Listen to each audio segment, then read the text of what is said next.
nohints.com. Welcome to 5v5 Fridays. My name is Aris. And this is Nosres, and we are nohints.com. The 5v5 series, it works like this. I choose 5 games, he chooses 5 games, and then at the end of it, whatever games that we have that matches each other's list, it would make it to the superior list at the very end of the video, which we'll discuss more in depth afterwards. Alright, so let's get this list started. I'm going to start off with, RPGs as we discussed, and it is going to be Final Fantasy 13 for me. That would be my number 5. A lot of people don't like the game. Some people love the game. The reason I liked it is it was a Final Fantasy that I put over 136 hours into. I love the customization in the game. I loved having to grind to beat bosses. So if I knew there was going to be a tough boss coming up, I would sit there and grind my characters for hours. I also like that this was one of the only Final Fantasies to have a sequel. It actually went to a third game of Final Fantasy 13-3. I felt like Lightning was an amazing character to follow. It was a unique protagonist, and the game kept me in depth the whole time. It was truly a game that if you haven't played it and you're a fan of the Final Fantasy series, I would definitely have to recommend playing it. Alright, my number 5 on the list is a game called Ni no Kuni, a PlayStation 3 exclusive. This game has great artwork by Studio Ghibli, which makes a lot of great anime movies. In this game, it's a real turn-based game. It's a throwback to what the old RPGs were. It's one of the greatest JRPGs there's ever is, period, as well. This game adds that element and also adds a little bit of Pokemon in there. You can actually go around and add little monsters to your party, which you can go then and evolve into different forms, which helps increase your team and increase your efficiency.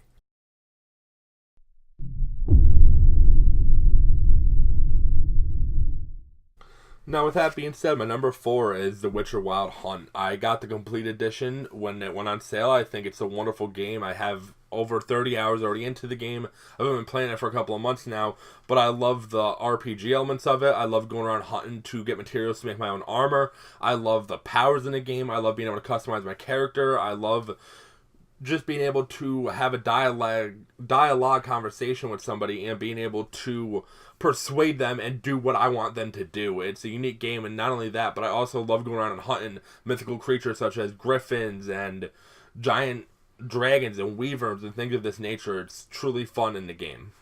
Alright, so my number 4, I almost did not add it to the list because I almost didn't consider an RPG for some reason. Let's do it. And that's Pokemon Alpha Sapphire. This game brings in my favorite generation of Pokemon, which is the Generation 3.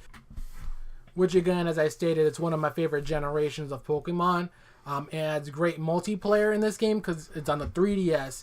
So it actually adds all the cool elements that was added in X and Y, which is the online play, online trading, the online banking system for Pokemon. This is actually the first Pokemon game that I completed the Pokedex on. And I did actually a lot of IV and EV training and actually tried really hard to get into the competitive scene. It's a whole lot of fun.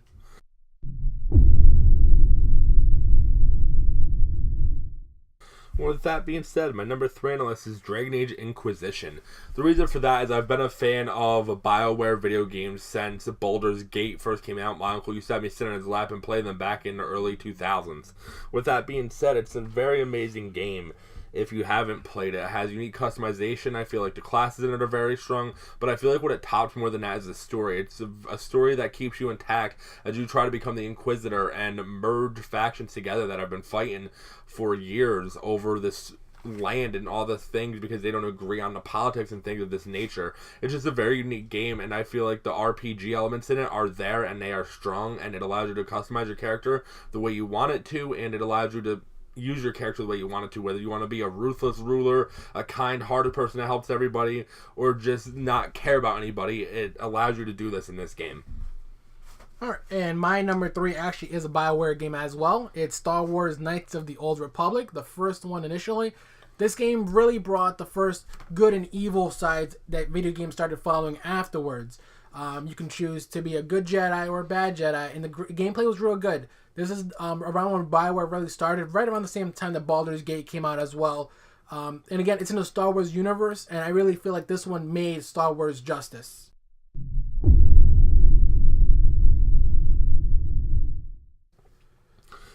on to the number 2 on my list, which would be Fallout New Vegas. The reason for that being is there was a couple elements that they added to this game that I really made feel that it would stand out. The number one issue I have with Fallout 3 is I love the story of it. I love the city. Washington is an amazing place to be. What I had an issue with is if I want to aim down a gun in a first-person shooter, I should be able to aim down a gun. Now, some may argue that you can go third-person with the game, which I completely understand, but my personal issue is that I wasn't able to aim down a rifle. And I feel like that really made Fallout New Vegas unique to the series because it allowed you to customize your rifles and do things with it that you weren't able to do before, such as add a night scope to it, make a 22 caliber rifle into a sniper rifle. I love being out in Vegas, Nevada, going to the strip and gambling and taking over all the places that you could and all the factions in the game. It was a very unique game for me, and I really enjoyed it. My number 2 on the list is Fallout New Vegas as well. He pretty much took most of my bullet points for the game. This game, I feel like it's a lot superior than Fallout 4 is. Fallout 4 simplified the game a whole lot more, where Fallout New Vegas was more bare bones. Fallout New Vegas also has an actual survival mode where you actually have to eat, drink, and make sure your rads are low as possible, because it actually takes a toll in this game. Again, the desert in Arizona, it was perfect for this game, even though it's already a wasteland as it is. In Nuclear Apocalypse, it already feels that way. It's already New Vegas. And on top of that, you could gamble. Why wouldn't you want to gamble for some caps?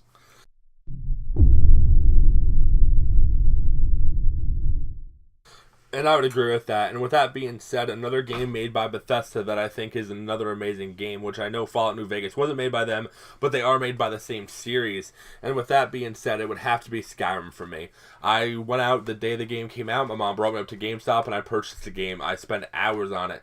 I thought it was one of the most amazing games, and at the time, them graphics were some of the best graphics that you could have on the Xbox 360 or the PlayStation 3, and it truly stood out. Yes, some might argue that it did have its glitches and stuff like that, and I agree 100% with you on that. It did have that, but it was the only game I felt at the time that had over 200 plus hours of gameplay, not counting add-ons that they eventually came out with, that made the game even more customizationable and actually added depth to it.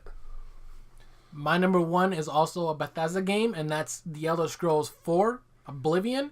Again, Skyrim is a great game, but the reason this one's on my list, I feel like Skyrim, again, simplified the game just like Fallout 4 did.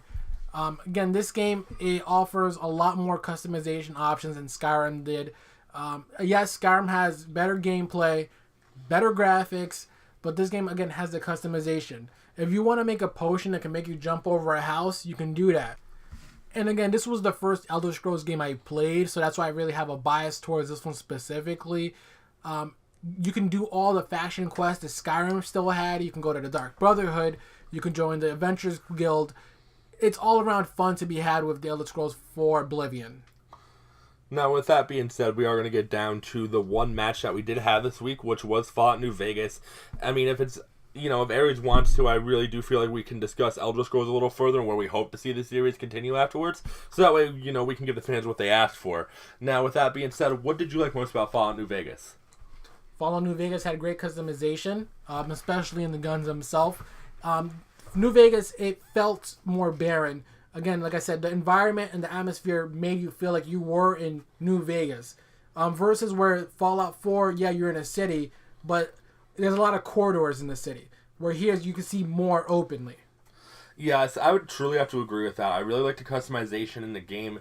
I just remember going to the gun factory, the armory, I don't remember exactly what it was called, but being able to go out there and the robot would sell you guns, you could get some of the best guns. The factions in the game, I remember trying to join the Brotherhood of Steel, and I feel like that was one of the hardest factions to join in that game. They were hard to find. You actually had to look online just to figure out where they were because they didn't drop any hints on where they were. It was unique. You had to go get that one lady off the bridge who, being your partner, to even go see the Brotherhood of Steel.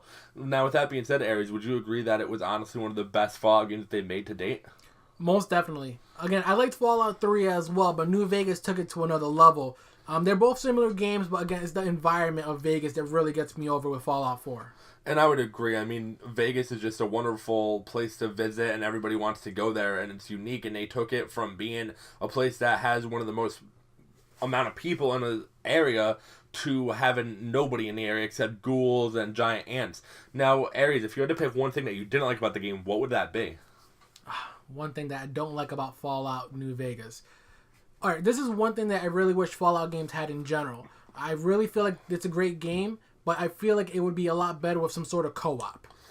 I would have to agree 100%. Me and my friend Steve, actually, back in the day, when they first came out with Skyrim, we actually sent an email to Bethesda and actually asked them to add co-op to the game. They never actually got back to us about it, but I always thought that that would be a unique thing. If I had to pick one thing that I didn't like is I felt like some of the factions, for example, the cons in the game, I felt like were very lackluster with the role-playing element of them. Like, they didn't give you any reason to really want to join them other than, oh, let's go kill all these people. They had no reason behind it. It wasn't like Caesar's army where there was actually a reason. They had the whole Burning Man story. The cons had no story to them, and there was just certain factions that absolutely had no story to them. All right, I'm going to go back to your co-op online point. Yes, I would love co-op in Fallout, but I wouldn't want The Elder Scrolls Online, for example. The Elder Scrolls Online and Fallout Online, if they follow the same concept, I think it would feel just as bad. I would have to agree. I'm a long-time player of World of Warcraft. I actually just recently quit within the last 6 months. I played for 12 years, and I feel like they had the recipe to do an RPG MMO correct. And I felt like Final Fantasy Online and Realm Reborn really followed that. And now with that being said, I feel like the Elder Scrolls completely flopped with it. They had some of the good elements, but I felt like the fighting in the game and everything was just horrible. And I understand that Bethesda didn't make it, but at the end of the day, I don't think I would enjoy Fallout as an MMO. I would prefer to have it with just 2 people, where I can opt out of having a companion, but rather have a drop-out person with me, so that way they could better assist me in fights, rather than having a companion that dies and I have to waste his stim pack on. Oh, I actually like that. And again, this was our 5v5 Fridays. I'm Aries. And this is Nosres. If you like our videos, don't forget to comment, like, and subscribe. And we'll talk to you next week with our new 5v5.